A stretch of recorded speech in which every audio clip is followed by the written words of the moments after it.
me parle tout bas, je vois la vie en rose.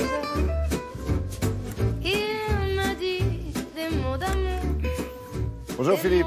Bonjour Laurent. Voilà, dites-le, avec des roses, c'est tellement mieux. Et pas question d'amour ce matin, quoique, quand même, si, pour les fleurs. Oui, des roses qui sont les vedettes d'un jardin dans l'Oise, avec ces journées de la rose, justement, qui viennent de s'achever, et durant lesquelles les horticulteurs ont présenté, j'allais dire, leurs plus belles plantes.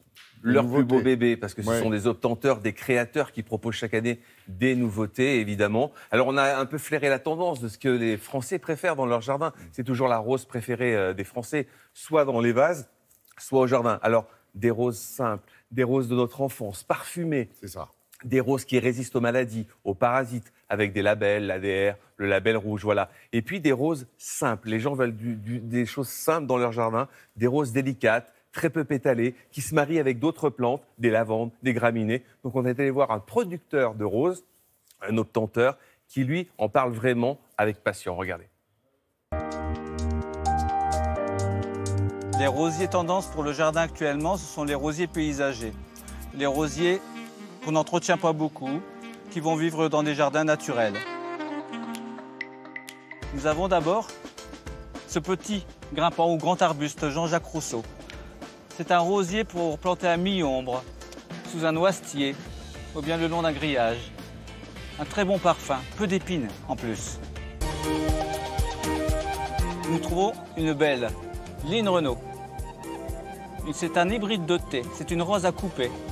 Nous allons la planter au bord du potager et couper une tige de temps en temps. La fleur dure très longtemps et très parfumée.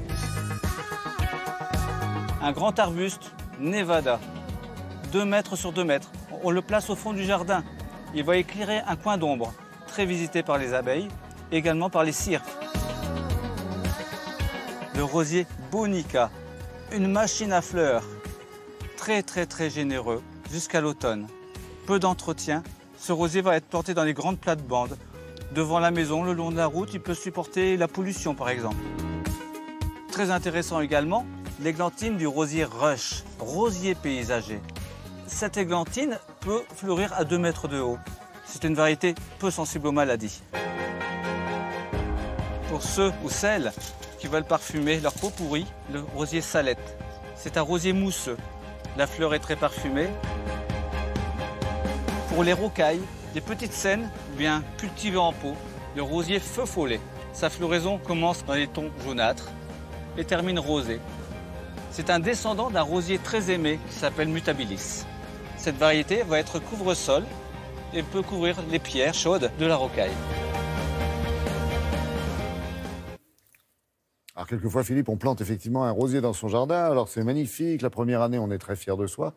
Et sauf qu'après, ça se casse la figure. Ben oui, parce que déjà, il faut les planter à la bonne exposition, c'est-à-dire plutôt soleil, ensuite pas en plein vent, ils détestent ça. Ah oui. Et puis, souvent, choisir les porte-greffes. La majorité des rosiers greffés aujourd'hui sont des porte-greffes qui ne résistent pas forcément au calcaire. Et lorsqu'on a un sol calcaire, bien, vous avez des chloroses, des feuilles qui jaunissent, etc. Parce que la feuille de rosier est aussi importante que la fleur.